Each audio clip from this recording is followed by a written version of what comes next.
एक छोटे से गांव में रघु नाम का एक युवक रहता था। उसके माता पिता का निधन उसके बचपन में ही हो गया था, जिससे वह बिल्कुल अकेला पड़ गया था।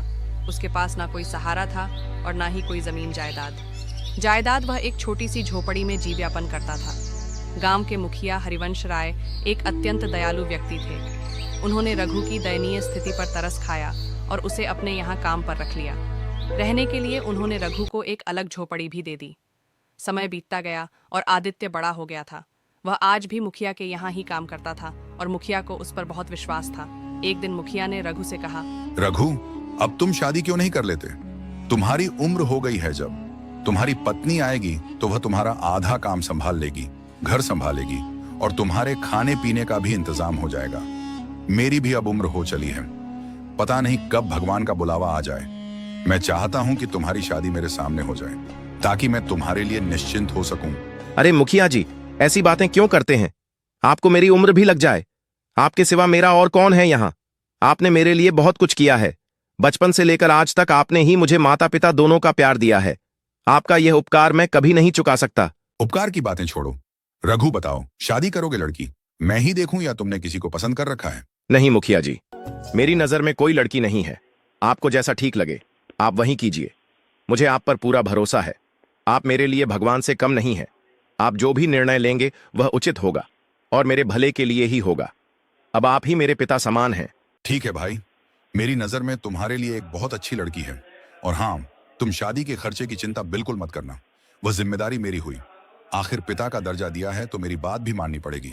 मुखिया जी का एक बेटा भी था, आदित्य, जो यह सारी बातें सुन रहा था। वह गुस्से से अपने पिताजी के पास जाकर बोला, संगीत, पिताजी, यह आप क्या कह रहे हैं? आपको क्या जरूरत है? रघु की शादी का खर्च उठाने की यह मत भूलिए कि वह हमारा नौकर है। नौकर से इतना लगाव ठीक नहीं है। ऐसे तो वह सिर पर चढ़ जाएगा। आज आप उसकी शादी के लिए पैसा देंगे तो उसे आदत लग जाएगी। बचपन से आज तक वह हमारे ही पैसों पर पलता आया है और अब आप उसकी शादी भी करवा रहे हैं। क्या आपने उसका ठेका ले रखा है? जबान संभाल के बात करो आदित्य। वह मेरा नौकर नहीं, मेरे बेटे की तरह है और यह मेरी संपत्ति है। मैं जो चाहूं वह करूंगा। तुम मुझे मत सिखाओ कि मुझे क्या करना चाहिए और क्या नहीं। और यह मत भूलो कि मैं तुम्हारा बाप हूं। पिताजी, आप ठीक नहीं कर रहे हैं। मैं आपका बेटा हूं, वह फर्टीचर रघु नहीं। आप मेरी तुलना उसके साथ कर रहे हैं। मेरे सामने उसकी क्या औकात है? आप उसकी भोली शक्ल पर मत जाइए। सारे गरीब लोग ऐसे ही होते हैं। एक दिन आपको पता चल जाएगा कि अपना कौन है और पराया कौन। अपने और पराये की बात तो तुम करो ही मत। मुझे अच्छे से पता है कौन अपना है और कौन पराया। पहले जब मैं बहुत बीमार था तब कहाँ गया था तुम्हारा अपनापन? तब आदित्य ने मेरी कितनी सेवा की, दिन रात मेरी सेवा में लगा रहा। आज मैं जिंदा हूं तो सिर्फ उसकी वजह से। तुमने तो मेरी एक बार भी खबर नहीं ली। तुम अपने नशे में धुत पड़े रहते थे।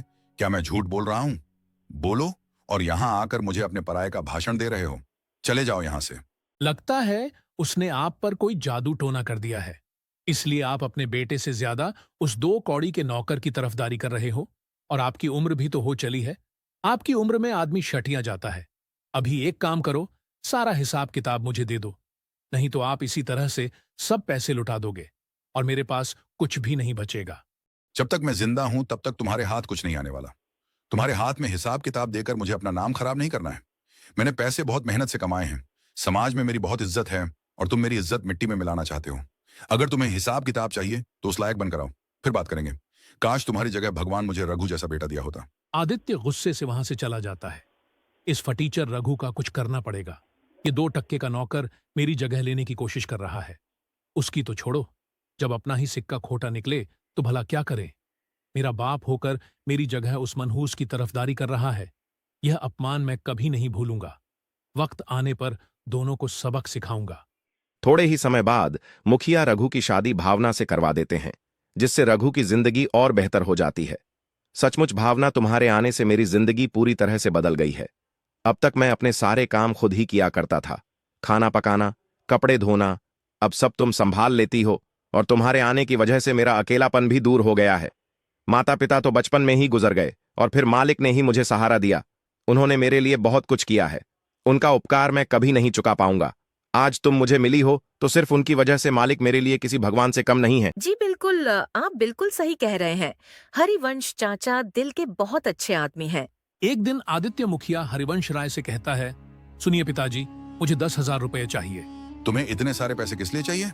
वह मैं आपको नहीं बता सकता, बस मुझे पैसे दे दीजिए। समझ गया, अपने नशे की लत और जुआ खेलने के लिए तुम्हें पैसे चाहिए, क्योंकि अब तक तुम यही करते आए हो। आदित्य, अभी भी वक्त है, सुधर जाओ। ये सब गंदी आदतें छोड़ दो, इसमें कुछ नहीं रखा, सिर्फ बर्बादी ही होगी। क्या सच में आदित्य को पैसा जुआ खेलने के लिए देता या नहीं, आगे देखिए नेक्स्ट भाग में, और चैनल को सब्सक्राइब करें।